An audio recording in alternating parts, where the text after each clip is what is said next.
Welcome to Module 7, Emotions. In this video 1, we're going to talk about stress, coping, and leisure. What is causing you stress right now? I didn't ask, are you stressed out? Because research suggests that feeling some levels of stress is quite natural part of human life. For example, I am stressed out about my work, family, and even sometimes my recreation activities. Stress, worry, and anxiety do not magically disappear as we get older. And they shouldn't, because they're part of what makes our lives worth living. But we can get better at controlling how we react to anxiety and how to cope with stress. And leisure plays an important role in helping us become resilient and better cope with the stress. Before getting into how to address stress, let's discuss what stress is. There are different ways to think about stress, but one model suggests that psychological stress arises from situations in which we think we encounter challenges we may not be able to overcome. Many things in our lives can potentially cause us stress, such as class assignments, severe weather, relationship problems, and financial issues. Although we might not be aware, we engage in this constant evaluation process and ask ourselves, can I address this challenge? When we are not confident in resolving the issue, that's when this potential stressor becomes a real, perceived source of stress. This model points to a very important aspect of stress. The way we feel stress is transactional, meaning that the feeling of stress depends on a situation, and also more importantly, how we think about the situation. To illustrate this, let's think about your academic life. Was there anything that stressed you out in your first semester, but does not really stress you much anymore? Perhaps it's a 10-page paper.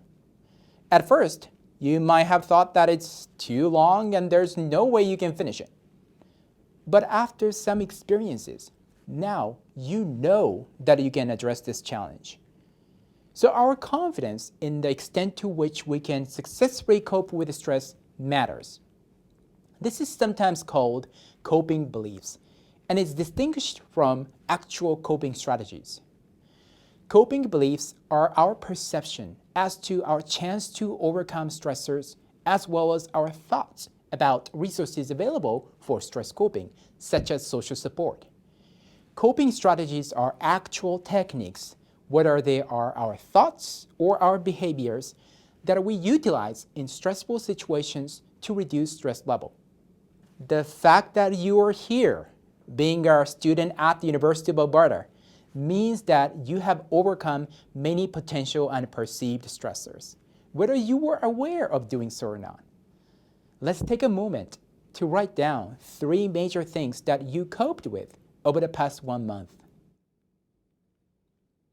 They could be anything, ranging from academics, relationships, family, work, and to other personal projects. They don't have to be extremely successful cases where you did everything right. We rarely do. Simply reminding ourselves that you survived those events can be a source of confidence for you. We are often stronger than we think. Also related to our coping beliefs are 2 factors: self-determination and social support. Here, self-determination refers to the belief that we have made a choice in our lives and things in our life are, to an extent, under our control. Social support here is about our belief that support needed for our stress coping would be available to us. Leisure can help foster self-determination and social support. For example, in terms of self-determination, leisure experiences allow us to make independent decisions compared with other aspects of our lives like education and work. Making our own choices through leisure can help us believe that we do have some control in other aspects of our lives as well. With regards to social support, many recreation activities are social in nature. While sharing fun experiences with others, we can also develop trust in them. This way, we become increasingly confident that they would help us if we are in need. Now let's talk about strategies to cope with the stress. Two major types of stress coping strategies are problem-focused and emotion-focused. Problem-focused coping is essentially problem-solving behaviors that directly address sources of stress. Emotion-focused coping addresses our emotional reactions to stressful situations, not the causes themselves. Suppose you are stressed out by an assignment. Starting to work on it for a few minutes each day would be a type of problem-focused coping, while doing yoga and relaxing yourself could be a form of emotion-focused coping. Research with the university students generally suggests that problem-focused coping better enhances student mental health, well-being, and daily functioning. That being said, researchers also pointed out the power of positive emotions generated by emotion-focused coping. First, positive experiences allow us to develop coping beliefs like self-determination and social support. Second, positive emotions help us see potentially stressful situations more positively. Third, fun events help sustain our problem-focused coping efforts, which can be otherwise daunting.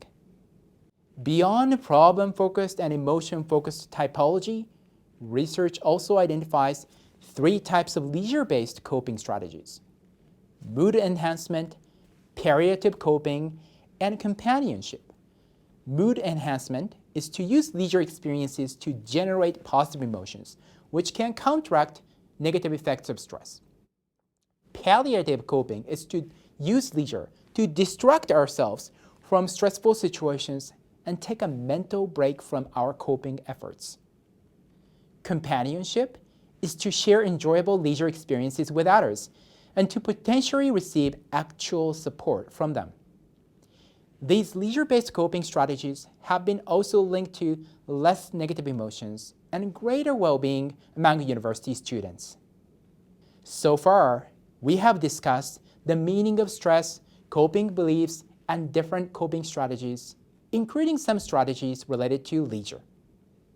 With all of this in our mind, let's revisit the first question I posted. What is causing you stress right now? Please take a time to list some causes of stress for you now on a piece of paper. Then next to each stressor, write down why you are stressed out about it.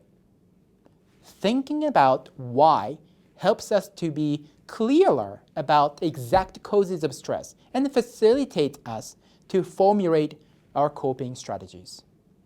Now, next to your answers to the why question, let's brainstorm about what coping strategies you can use. Also, think about your coping experiences similar to those current situations. What can we learn from the past experiences to make our current coping successful? Do you feel a bit better now?